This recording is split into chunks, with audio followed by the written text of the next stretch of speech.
All right, these are remotes, replacement remotes, along with the alarm system for a Tao Cheetah 125 and similar. There's a lot of these aftermarket things online, and a lot of people had commented about the remotes not coming with batteries. Mine did not, also, and that they had a lot of trouble getting them open. And it's actually very simple. And I've already done one, and you can see it lights up when I hit the buttons.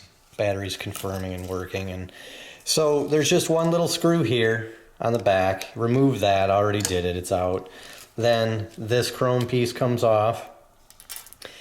And then I take a tiny little thin bladed screwdriver tip for this, for this, whatever you got, something very thin bladed, and just kind of work it in here from the side and give it a little pry until it kind of releases itself.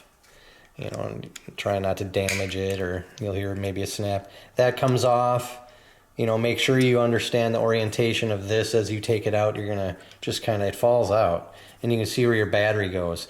Now mine, in the instructions, it says that it's like an A27 or something. These are CR2032s, lithium one, and they fit right in there.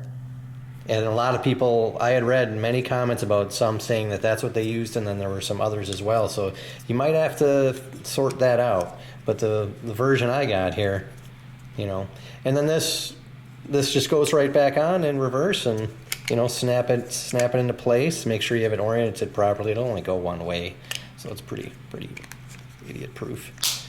There you go. And then pop this back on. Again, only will go one way, because you got to line up that that pin there with the hole on the remote itself.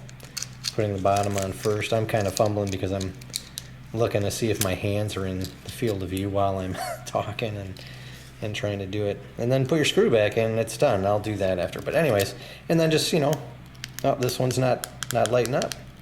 Let's see what happened here. Upon further review, idiocy on my part, I didn't peel off the sticker that was on there. I had the battery all set up there to rock and roll, and anyways, we'll try this again. And if it doesn't work, it backs up some of what a lot of people have said, that they've, one worked, one didn't, neither work. Sometimes people don't understand there's not a battery in there. So there, now you see the lights coming on. That was just me. And doesn't mean that that's going to be the only problem you have with them.